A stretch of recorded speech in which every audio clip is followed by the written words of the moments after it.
prosecutor, an Army veteran, always a great voice of reason, Congressman Tom Garrett, for as much time as he may consume. I thank the gentleman from Louisiana, Madam Speaker. The last time this nation passed major tax reform, yours truly weighed 112 pounds at the beginning of wrestling season. I had a full head of hair. I'd never set foot west of the Mississippi nor outside the United States of America. Madam Speaker, the last time this country addressed tax reform, the Soviet Union was welcoming a new leader named Mikhail Gorbachev. It's been too long. It's an honor to represent the 5th District of Virginia because I think it's historically unique, and I've spoken from this podium and this floor about the amazing characteristics of that particular historical region. And among the great individuals from the 5th District of Virginia was a flawed man, an imperfect man, a slave owner named Jefferson, who gave us a near-perfect document named the Declaration of Independence.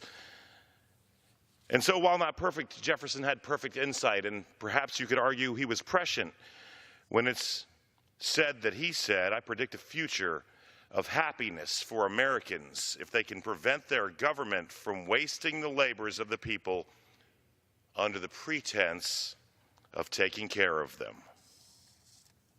It's been enlightening tonight to stand on this floor. If you're watching at home, Mr. Speaker, I suppose that you can turn the volume down on C-SPAN because I don't intend to yell, as so many others have before me. And I'll tell you that it's funny to listen to my colleagues from across the aisle who say this is a 429-page bill. I would point out that saying the number of pages doesn't actually make the bill longer, and that the Affordable Care Act that they had us pass so that we could find out what was in was 23 with over 20,000 pages of regulation. So there's a little disingenuity at the very least for them to lament the first real overhaul in our draconian tax structure in nearly 2 generations by suggesting that 429 pages is a long document when such a hearty and robust undertaking is afoot.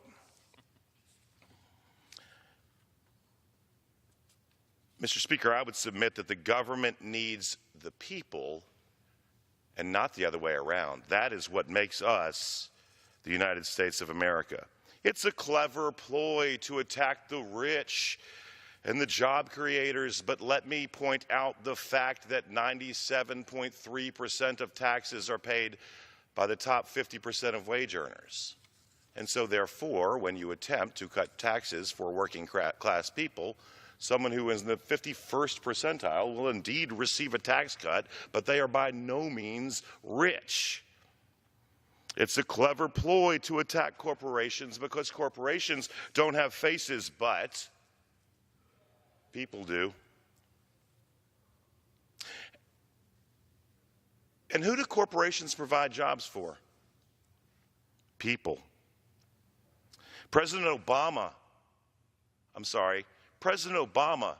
at the risk of repeating myself, President Obama acknowledged that our corporate tax structure was among the most backward in the world and it needed to be addressed, but he didn't address it.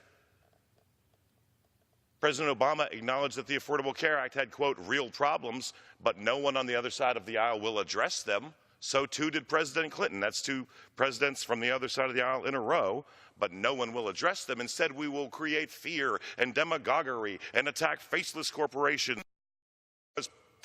Faceless corporations don't have faces, but people do.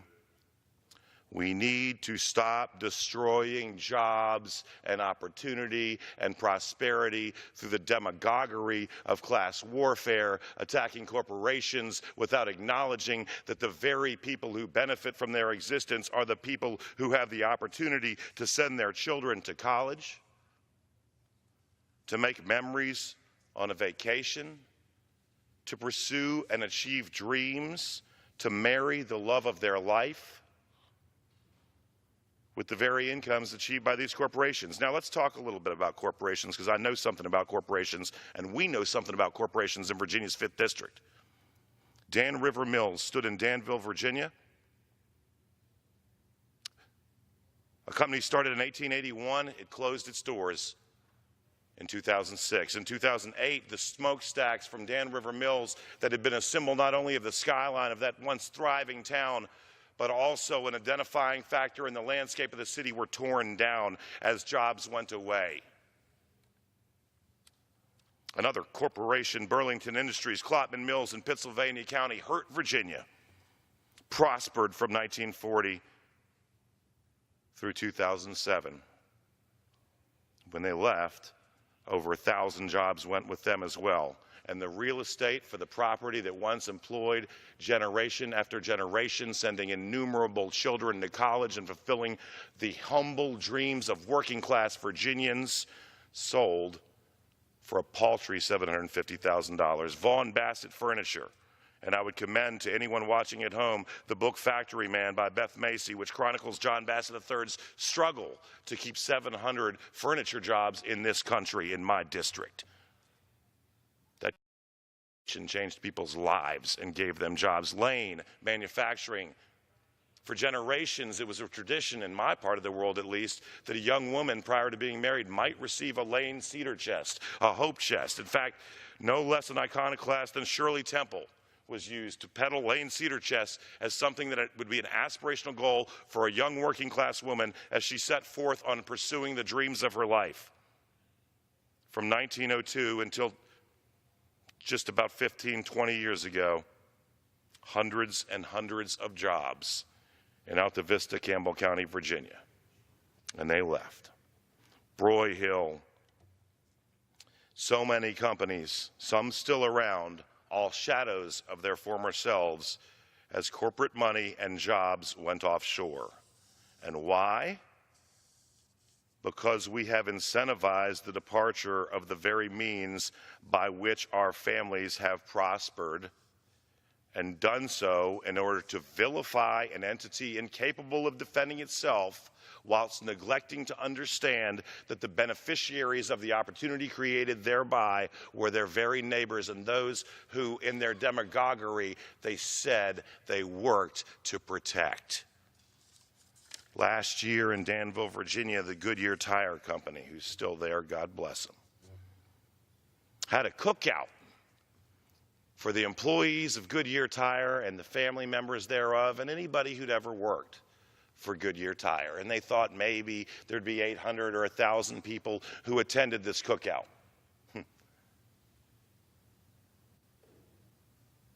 By the time it was over with, you couldn't get a pack of hot dog buns from a food line within 30 miles because that 1,000 people became 2,000 people and became 3,000 people and nearly 4,000 people. And these people didn't come to eat a hot dog with Goodyear.